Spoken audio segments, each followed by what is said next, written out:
नमस्कार मंडळी, स्वागत आहे तुमचं आजच्या उन्हाळी वाळवण रेसिपीमध्ये. तर आज आपण उपवासाचे वर्षभर टिकणारे सांडगे बनवणार आहोत. खूप छान असे सांडगे तयार होतात. इथे व्हिडिओमध्ये सुद्धा तुम्ही पाहू शकता. छान असे मस्त आपले सांडगे फुललेले आहेत आणि खायलासुद्धा एकदम खुसखुशीत हे सांडगे लागतात. चला तर मग रेसिपीला सुरुवात करूया.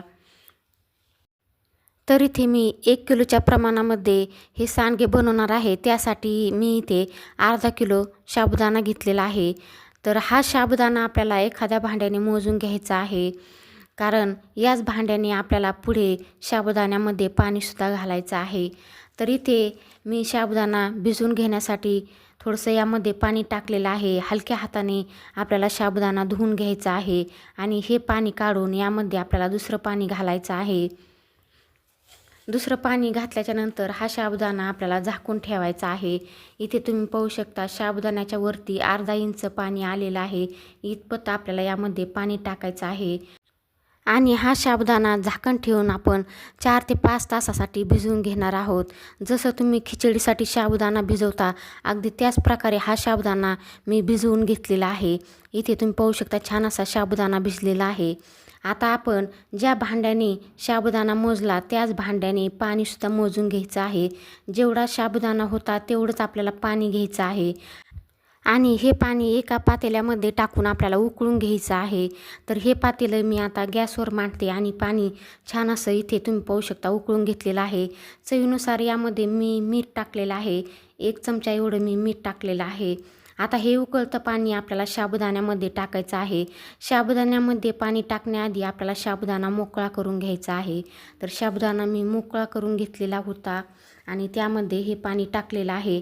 पाणी टाकल्यानंतर इथे तुम्ही पाहू शकता साबुदाणा आणि गरम पाणी मिक्स करून घ्यायचं आहे. पाण्यामध्ये हा साबुदाणा बुडेल अशा प्रकारे आपल्याला साबुदाणा इथे करून घ्यायचा आहे. इथे तुम्ही पाहू शकता साबुदाण्याच्या बरोबरीने हे पाणी आलेलं आहे. उकळतं पाणी आहे त्यामुळे इथे साबुदाणा आपल्याला शिजवून निघतो. शिजवायची गरज पडत नाही, शिजला जातो. झाकण ठेवून रात्रभर हा साबुदाणा भिजून देऊ. दुसऱ्या दिवशी सकाळी इथे तुम्ही पाहू शकता छान असा आपला साबुदाणा भिजलेला आहे आणि शिजलेला सुद्धा आहे. याला आता आपल्याला परत शिजवायची गरज नाही, छान असा भिजलेला आहे. आता हा साबुदाणा एका परातीमध्ये मोकळा करून घेऊ आणि यासाठी आपल्याला अर्धा किलो बटाटे लागणार आहेत. तर इथे मी अर्धा किलो बटाटे घेतलेले आहेत आणि त्याची वरची सालं काढून घेतलेली आहेत. आता हे बटाटे आपण किसून घेऊ. इथे मी ताटामध्ये पाणी घेतलेलं आहे, त्यामध्येच आपल्याला हे बटाटे किसून घ्यायचे आहेत. तुमच्याकडे जर मोठाल्या छिद्राची किसणी असेल तर त्याने सुद्धा तुम्ही हा किस थोडासा जाडसर असेल तरीसुद्धा चालतो. तर मोठाल्या छिद्राच्या किसणी तुम्ही हा किसून घेतला तरीही चालतो. तर इथे तुम्ही पाहू शकता मी थोडासा मोठाला आणि काही बारीक अशा प्रकारे हा किस करून घेतलेला आहे. तर आपले बटाटे किसून झालेले आहेत. आता हा किस आपण 2 ते 3 पाण्याने स्वच्छ असा धुवून घेऊ. जोपर्यंत यामध्ये स्वच्छ पाणी निघत नाही तोपर्यंत आपल्याला किस हा धुवून घ्यायचा आहे.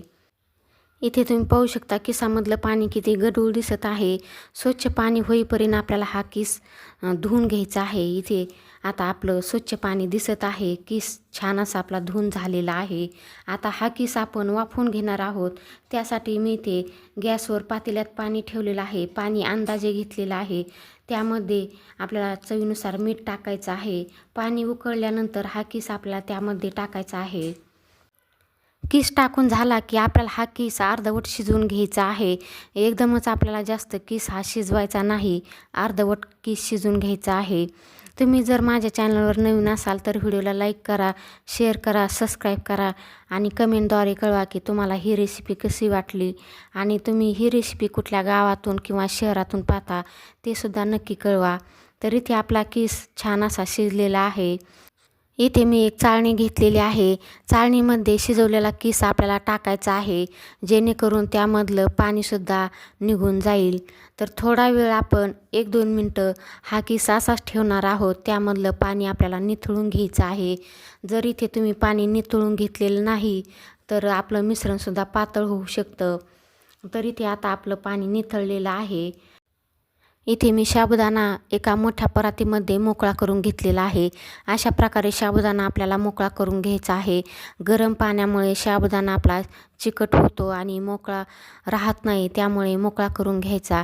आणि त्यानंतर यामध्ये आपल्याला शिजवलेला बटाट्याचा किस टाकायचा आहे. थोडीशी मी हिरवी मिरची कुटून घेतलेली तीसुद्धा टाकलेली आहे. मीठ तर आपण आधी टाकलेलं आहे, साबुदाण्यामध्ये सुद्धा मीठ टाकलेलं आहे आणि बटाट्याचा किस शिजवताना तिथेसुद्धा मीठ टाकलेलं आहे, त्यामुळे इथे आपल्याला मीठ टाकायची गरज नाही. आणि आता हे सगळं मिक्स करून घ्यायचं आहे. जर तुमच्याकडे जिरे किंवा कोथिंबीर चालत असतील तर तुम्ही ते जिरे आणि कोथिंबीरसुद्धा टाकू शकता. आमच्या इकडे जिरे आणि कोथिंबीर उपवासाला खात नाहीत, त्यामुळे इथे मी फक्त हिरवी मिरचीची पेस्ट टाकलेली आहे. तर आता हे सगळं मिश्रण मी हलक्या हाताने मिक्स करून घेतलेलं आहे. छान असं आपलं हे मिश्रण तयार झालेलं आहे. आता या मिश्रणाचे आपण सांडगे तोडून घेणार आहोत. तर इथे मी पॉलिथिन शीट अंथरून घेतलेलं आहे. त्यावर अशा प्रकारे आपल्याला सांडगे तोडून घ्यायचे आहेत.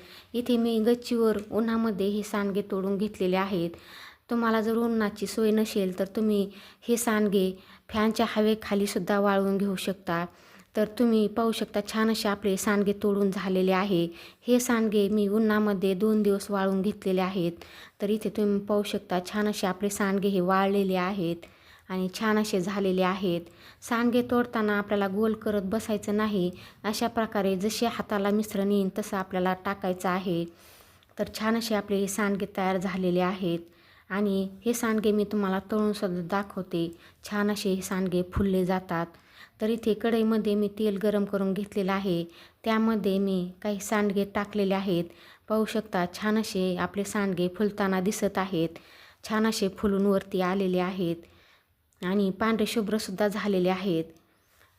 हे सांडगे खाण्यासाठी सुद्धा खूप छान असे खुसखुशीत लागतात. अजिबात हे सांडगे कडक होत नाहीत.